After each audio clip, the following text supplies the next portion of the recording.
I walk a straight line, shackled and chained.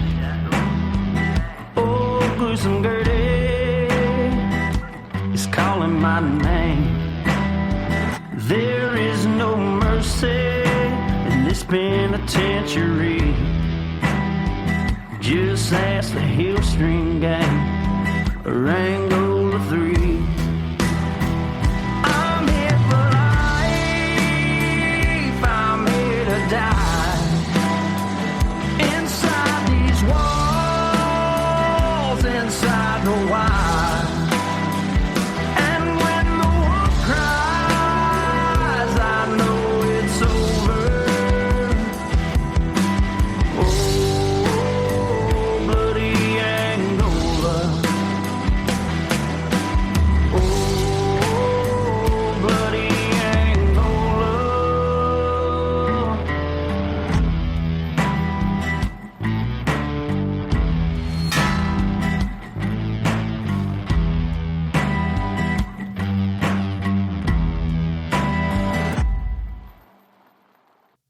Hey everyone, and welcome back to Bloody Angola. I'm your host, Jim Chapman, and I'm back with another 50 Shades of Evil. Now, last week we went to the state of Florida, and I told you the case of Florida death row inmate Wayne Doty. So if you haven't heard that one, go back and listen to it.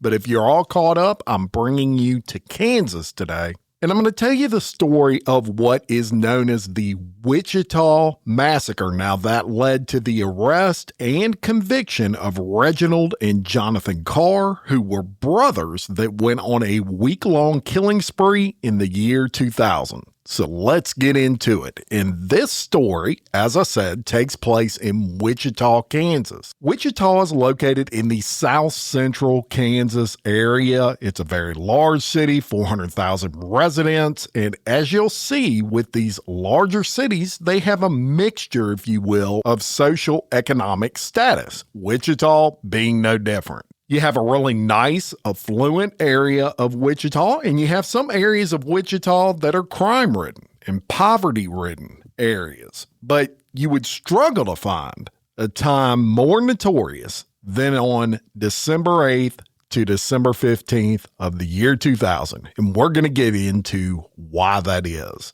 But before we do, I need to get into who our subjects are for today and give you a little bit of their background. And I'm going to start with Reginald Carr and Jonathan Carr, who are brothers. Now, both are originally from Dodge City, Kansas. Of course, just about everybody out there knows or has heard of Dodge City. It's one of the more notorious Wild West towns in America. Reginald Carr was born in 1977. And a couple of years after his birth, he had a brother come along by the name of Jonathan Carr. And these two, rough childhood, no doubt about it. Their parents would fight often. And there are even allegations that an older sister of these two brothers was sexually abused, not only by their father, but also when the father and mother get divorced, the mother would have boyfriends, and allegedly it had been reported that they also sexually abused that older sister. As a matter of fact, by the age of 6 years old, these two brothers had already been exposed to drugs, sex, and by the 1980s, their parents would divorce. Now, their father was completely out of the picture after that divorce. And throughout their high school years, both of these guys would develop quite a record. And I'm going to talk about Reginald first, primarily because he's the older brother. And in his adolescence, he would kind of show a lot of signs of criminal activity, shoplifting, some assaults, fights, things of that nature, drug-related offenses in his early teenage years.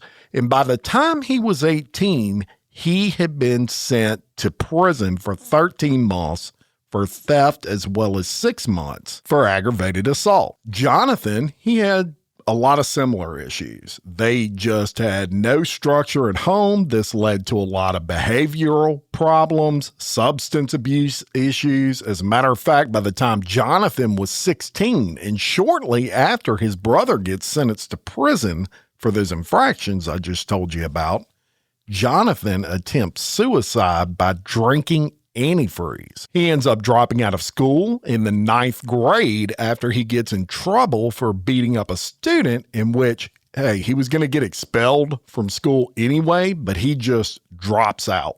Lives a life on the streets, right? Very little to no structure at all for these guys. So moving on to the age of 19, and shortly after being sentenced to prison, Reginald had other charges to face for drugs. Those were laid upon him prior to being sentenced for his present crime, and he gets an additional 28 months on the drug charges. Now, I want to really get to the cusp of what we're going to talk about today, but I want to paint a picture of these two guys and the trouble you would already see that they were getting into before any of what I'm about to talk about happened. So let's get to the year 2000, and Reginald gets parole from prison after serving time for those convictions. And at this time, he's 22 years of age or thereabouts. His brother Jonathan was currently in jail at the point that he gets released on a DUI charge. Now, upon Jonathan's release, the brothers, they're back together again, and they're both out of jail. But it wouldn't last, because this actually spelled horrific trouble for Wichita, Kansas. Now, at this time, Reginald is 23 and Jonathan is 20. So let me tell you about Andrew Schreiber. Andrew was 23 years old, and he was an assistant baseball coach at what is known as Newman University. This is in Wichita, Kansas. And a little bit about this guy: he was an avid outdoorsman. He had a deep passion for baseball. He actually had played sports since he could literally walk. Baseball was his thing. He played catcher, and he loved that position because, in his words, he could be involved in every pitch and every play of baseball. He was very athletic. He played college baseball, as a matter of fact, prior to becoming a coach. And he was a big guy, 6 feet tall, 220 pounds, and he was originally from Mountain View, California. Now, by all accounts, every account, just a great guy, no criminal history, living the typical life of a young person making their way, right? A young professional.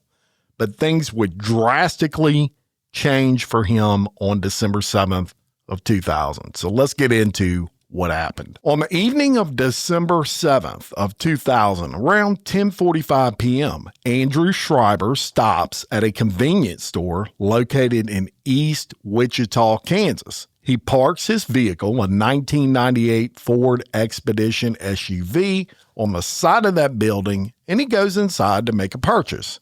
He makes his purchase. He goes back out to his vehicle. He jumps in and he starts the vehicle up. Schreiber was then approached by a black male in his 20s, approximately 5'9" to 5'10", medium build, wearing a beanie, blue jeans, and a long-sleeve dark T-shirt. The individual was later identified as Reginald Carr, and he points a semi-automatic black handgun at the driver's side window. He presses the barrel against the glass, and he orders Schreiber to unlock the door and move to the front passenger seat. Reginald then strikes Schreiber in the back of the head with the gun to hurry him along. He enters the vehicle and he backs out of the parking lot, and he drives away while asking Schreiber if he had any money. Schreiber, he complies, and he just hands over his wallet. He's not looking for trouble, man. This guy's all about his life, right? And building his professional life. He didn't want this problem. So at this point, Reginald drives a short distance, and then he pulls the SUV over in a nearby alley. And a second black male, later identified as Jonathan Carr, the brother, he pulls out a handgun and he presses it against the front passenger window at Schreiber, and he orders Schreiber to slide over into the middle seat, which he does. The second man slides in the vehicle, and then he takes the gun and he strikes Schreiber in the head with the pistol. Now, at this point, both brothers start demanding Schreiber's ATM card and his PIN number, to which he provides that. As I said, this guy don't want no problems.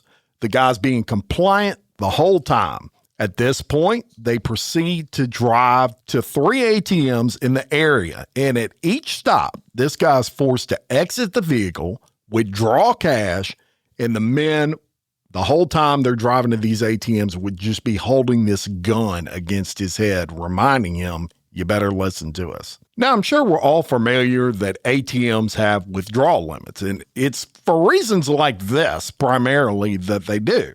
And at this point in time, and with whatever bank that Schreiber was using, those withdrawal limits were $300 typically. So at the first bank, they force him to withdraw $300. At the second bank, they force him to withdraw another $300. At the third bank, he goes to withdraw $300. He can't do it, so he's able to withdraw $200. Then he attempts to draw $300 again, but that transaction failed. Why? Because at this point, they've taken all the money out of this guy's account. He ain't got a ton of money. So the total amount that was stolen was about $800, which is all the cash that this guy had. Now, during all this driving around to all these ATMs, the men are also demanding Schreiber's jewelry, which he pulls off a chain he had, gives it to him, takes all that off his watch, and they just start pistol whipping this guy again. So after running around to all these ATMs, the Carr brothers, they start talking about how they're going to get rid of this guy. At first, they discuss taking him to a remote location somewhere and just leaving him there. And that's what they decide to do. So eventually they stop at a car wash. In the two vehicles, they switch positions, with Jonathan now being the driver of the vehicle and Reginald being the passenger. But they don't drive away. Instead, they tell Schreiber to lie down on the floor of the Expedition in the back seat, face first.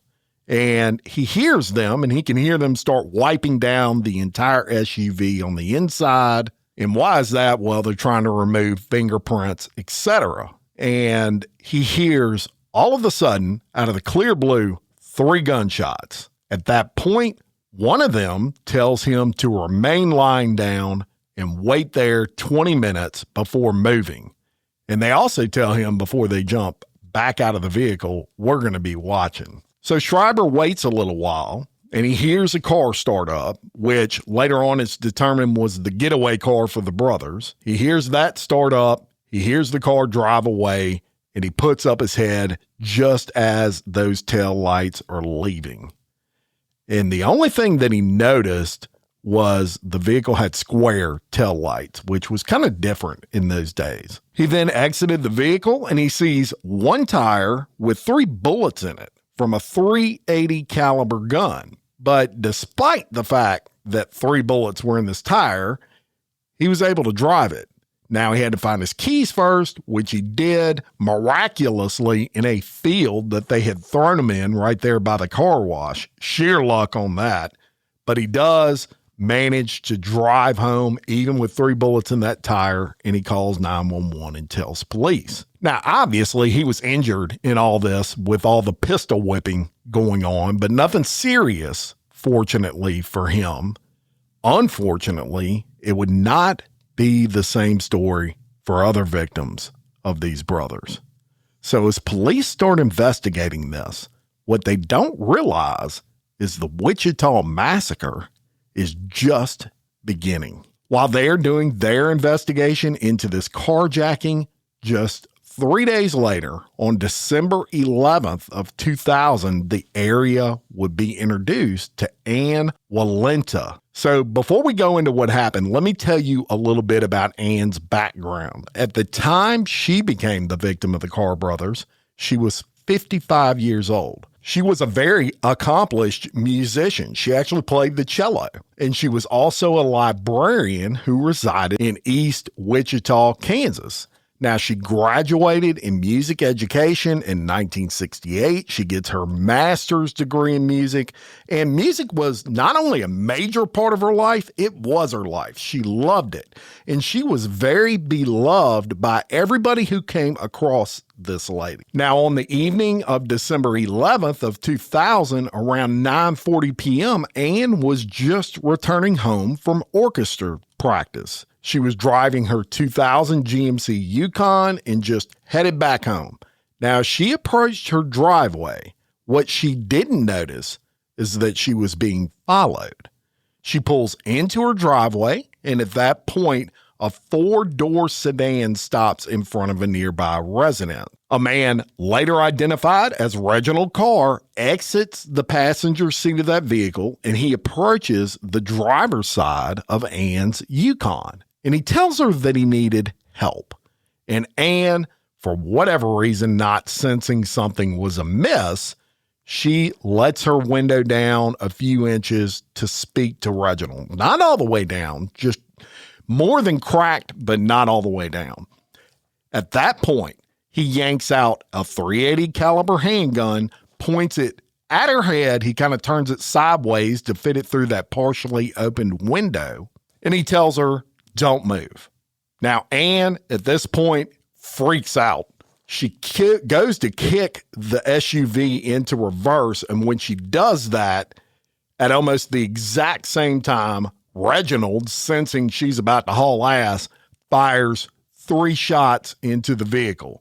At that point, Ann just kind of slumps in that seat. She's hit. And the sedan drives away from the scene.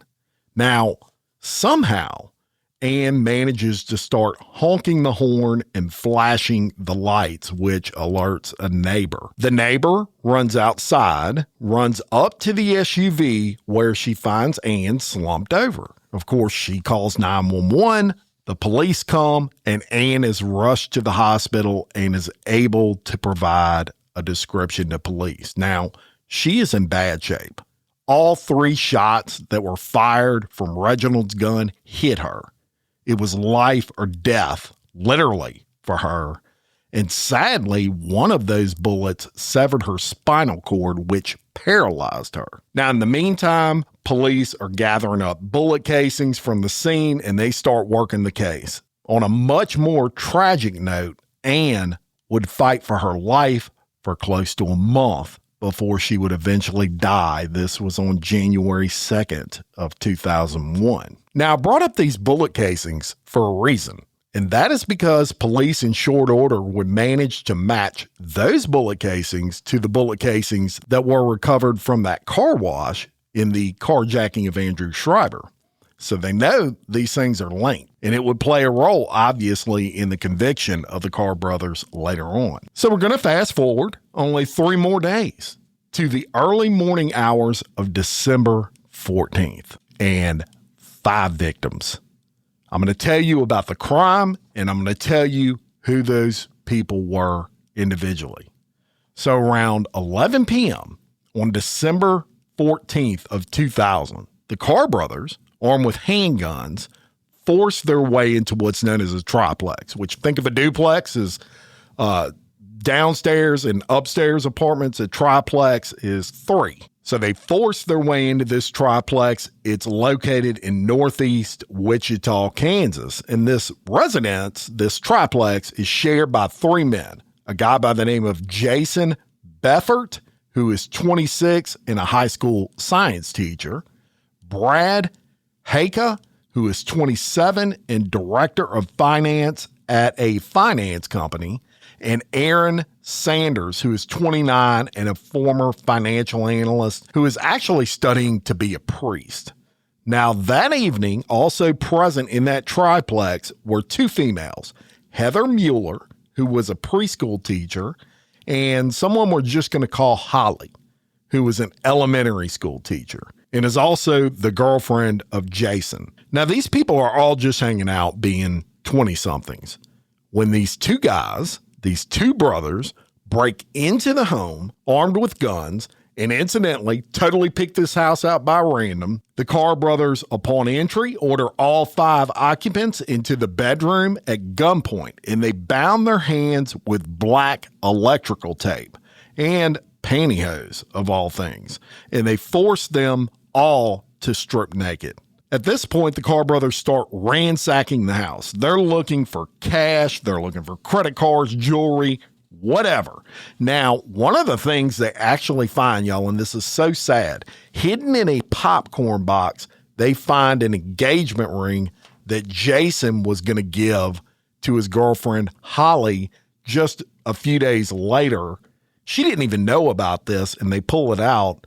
And how's that for a situation to find out that your boyfriend was about to ask you to be his wife? Unbelievable. So they ransacked the house, and over the next 3 hours, the Carr brothers subjected the male victims to repeated physical assaults, just beating the shit out of these guys. And they would rape the female occupants of that home multiple times in places such as the bathroom and the bedrooms of the home. The Carr brothers would then force the two young ladies to perform sexual acts on them while the men watched. And all three male occupants, they were forced to watch this entire ordeal go down. Just horrific. Now, during this invasion, the Carr brothers made 2 separate trips to the ATM to withdraw money using the victims' debit cards. First, around midnight, Jonathan Carr takes Heather Mueller, still naked, mind you, but he does allow her to wear a sweater, what a nice guy, to an ATM in a grocery store parking lot. She withdraws $350. Now, upon returning back to the home, he takes the other female victim, Holly, also partially clothed, and she withdraws approximately $800 from an ATM. And the brothers would alternate guarding the remaining victims in the house while the other one would go to the ATM to withdraw money. So around 2 a.m. on December 15th, the Carr brothers have had enough, and they decide to go ahead and end the ordeal. So they gather up all 5 victims, still naked, and they ask Jason to give up his keys to his Dodge Dakota pickup, and they drive about 6 miles from where this all went down. Now, at this point, these people, these victims, are totally naked. It's 25 degrees outside, and it's freaking snowing. And they bring them out to this field that is covered in snow, and they force them to get down on their knees in the snow. And then they walk down the line and shoot every one of them in the back of the head, execution style. Now, Jason, Brad, Aaron, and Heather are killed instantly. Holly was shot, but by sheer miracle, y'all, tell me God doesn't work in mysterious ways. By sheer miracle, she survives because the bullet that was intended to go directly in the back of her head, it basically skips off of a plastic hair clip she was wearing. Can you believe that shit? So she ended up with just a scalp wound. And that's the reason I'm not disclosing her name. It's because she lived. But she lives, obviously, in a lot of fear, and she doesn't want her name disclosed. So all these people are shot and killed execution style with the exception of Holly, but she does lay down in that field and plays dead. And the brothers assume everybody's dead. They get back in the Dodge Dakota and they leave the scene. Now, after they left, they return back to these people's home and they steal just about everything in it. Now, while this is going on, Holly, still naked and very injured, she runs over a mile through the snow to a nearby residence where the people who own that residence, they were awakened by her beating on the door, help me, help me. And around 4:30 in the morning, they let her into the house and they call police. And she is able to provide a full description of the assailants and the full details of what occurred that night that I just told you. I don't know what would have happened beyond this had that girl not lived. It is a sheer miracle. And incidentally, this poor lady, in addition to everything else that she endured that night at the hands of these monsters, she also discovers one of them gave her an STD when she was raped by them. So police at this point, they have on their hands a quadruple homicide. And within 2 hours, at 6:30 in the morning, the media is broadcasting this everywhere, as well as a bolo, a be on the lookout for a Dodge Dakota. Now, as luck would have it, a resident of an apartment complex in the Kansas area, he looks out his window and he spots a Dodge Dakota parked outside of his apartment complex that he's not used to seeing. Even more interesting than that is he discovers a large television set in the bed of that truck. And the reports put out by the media said that they stole a large television set. So he doesn't even call police. This dude drives to the police station to report it. He quite simply didn't want to hang out at his apartment and make that phone call because he was worried, what if these guys are going to come into my apartment? But that's how sure he was that these people were responsible. He actually drives to the police station. So around 7:30 a.m., police seal off the entire area surrounding that apartment complex, and they discover the truck. And they also find stolen property that they know belonged to the victims inside of that truck, as well as the television that was in the bed of that truck. So police start knocking on doors in that apartment complex, and one of those doors is that of Reginald Carr's girlfriend.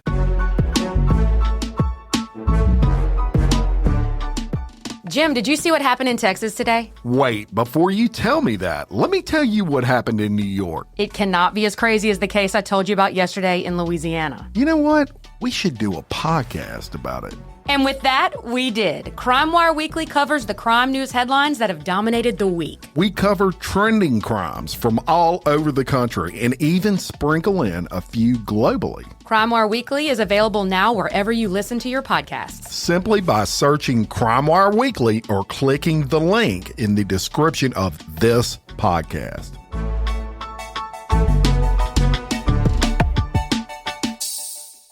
They knock on the door, unbeknownst to that time that this is Reginald Carr's girlfriend, but after a delay, she does open the door. And police see Reginald trying to run out of the back window of that apartment. So obviously he's arrested, and when they search the apartment, they find $1,000 in cash and credit cards belonging to Jason Beefert, a watch that belonged to Heather Mueller's mother, and just about all the other stolen property from that night. So this guy's dead to rights. Now, the same day, they are also able to locate and arrest Jonathan, who was at his girlfriend's house. He, of course, tries to run as well, but he's captured after a short foot chase. Now, before I go any further, I'm going to go through a little bit of the background of all the people I just told you about involved in that horrific night, because I want to show them the proper respect, and I want to let you know a little bit more about who these people were, these victims of this horrific crime that these two brothers committed. So Jason Beefert, he was born in 1974. He was a 26-year-old high school science teacher and basketball coach in Wichita, Kansas at Augusta High School. His career was centered on education and athletics. He taught science classes, he coached basketball, and he would often return home late from practices, really dedicated himself to that. He was known for his structured routine. This guy would ensure doors were locked and lights off before going to bed every night, just kind of in that habit, right?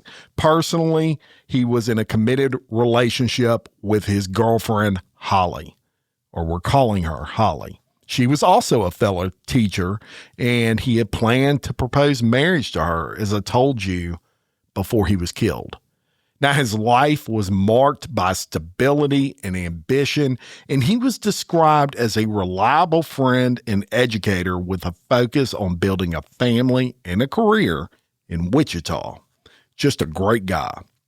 I also mentioned Brad Haka, And Brad was born in 1973, and he was originally from Saline County, Kansas. He was a 27-year-old director of finance at Koch Financial Services in Wichita, and he grew up in Kansas. He actually graduated from Dodge City High School, followed by Dodge City Community College, and then Kansas State College, where he earned his degree.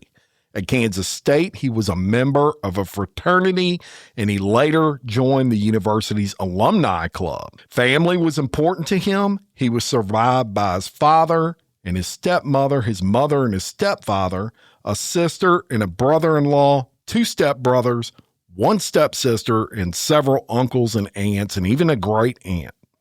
And he was known for his educational achievements and his dedication to Wichita's financial sector. Now, Aaron Sander was born in 1971, and he was a 29-year-old former financial analyst who had recently decided to pursue the priesthood in Wichita, Kansas. And he was described as a divinity student transitioning from a career in finance, where he had worked as a financial analyst, including Koch Financial, who his friend worked for, to a religious vocation, and just, by all accounts, another great guy. Now let me tell you about Heather Mueller. Heather was born around 1975. She was 25 years old. She was a preschool teacher, and she also taught kindergarten, and just known as a faithful follower of Christ. She had a degree in audiology, and she was pursuing a master's degree in the same field while working with children. Her career was dedicated to early childhood education, and she was known for her love of children, which extended to founding what's known as Heather's Camp in 2000, a summer program for visually impaired youth. Wow. I mean, this young lady just sounds amazing. And incidentally, this camp that was founded after her death has continued for over 24 years, uplifting children who are blind and visually impaired. And I get chills just reading that. She was the former girlfriend of Aaron Sander, also killed, and maintained a friendship that brought her to that triplex on the night of the incident. Her friends would describe her as someone who modeled Christian values closely, with a life centered on faith, education, and community service. And her legacy, y'all, continues even to this day. They have an annual Heather Mueller Love of Faith Award at her school given to an 8th grade student, exemplifying her spirit. And I literally just got choked up reading that. She just sounds like such a beautiful person who was going way too soon. Let me tell you about Holly. Holly was a 25-year-old elementary school teacher in Wichita, Kansas. She was in a committed relationship with Jason, and on the night of the incident, she arrived around 8:30. Holly actually learned of Beefort's intention to propose marriage to her when the perpetrators discovered the hidden engagement ring. Her professional life involved teaching young students, and she was known for her dedication, even expressing concern during the ordeal about who would care for her students if she didn't survive. That's what kind of person that this girl was. Personally, she had a very supportive family, and she loved pets, and just another beautiful person that these monsters just, for no fucking reason, took away. So we're going to fast forward a little bit again, and I'm just going to tell you, police were able to link all of these crimes I just told you about. The media, of course, they were all over this thing, and there was a lot of pressure on the police to get convictions out of these guys, right? Which, with all of this evidence, that should be easy. So let's get into the trials. And Reginald Carr, as well as his brother, they were tried jointly in the Sedgwick County District Court. Reginald faced 113 counts, and eventually this would get reduced to 50 counts, and Jonathan faced 93 counts, which eventually would be reduced to 43 counts. They had a preliminary hearing in April of 2001 where Holly, the survivor, testified, and she detailed the invasions, the rapes, the ATM robberies, and the executions. Now, Andrew Schreiber also testified, identifying the brothers from that earlier robbery. On October 7th of 2000, jury selection and the trial began, and over 1,000 potential jurors were screened for this trial over several weeks, and it included survivor testimony from Holly. Ballistics played a big role from the forensics, especially as it linked to the gun that was used in all of the crime, as well as DNA evidence from those rapes, which was a big thing. November 4th of 2002, closing arguments and the jury deliberation started after 13 days of testimony from 85 witnesses. And on November 5th of 2002, the jury convicts Reginald Carr on all 50 counts, and they convict Jonathan Carr on 43 counts. All those counts mirrored each other, except for Reginald had firearm possession charges because he was a convicted felon. His brother was not, so he didn't have that charge. Everything else mirrored exactly. November 14th of 2002, death sentence is recommended by the jury. And on November 15th, the following day of 2002, Judge Clark imposes the death sentence for the 4 capital murders against both brothers. So from 2002 to what seems like forever, all the way to 2016, this thing gets appealed to the hilt. Doesn't matter. Everything is held up. I'm not going to bore you with the details of, the intricacies of all the appeals. But I'm going to tell you this. 26 years later, still arguing on whether or not they deserve to die for what I just told you they did. So there you have it. Thank you so much for listening. I'll be back next week with another brand new state to cover on this series, 50 Shades of Evil. And until next time, for Bloody Angola, I'm Jim Chapman. Peace.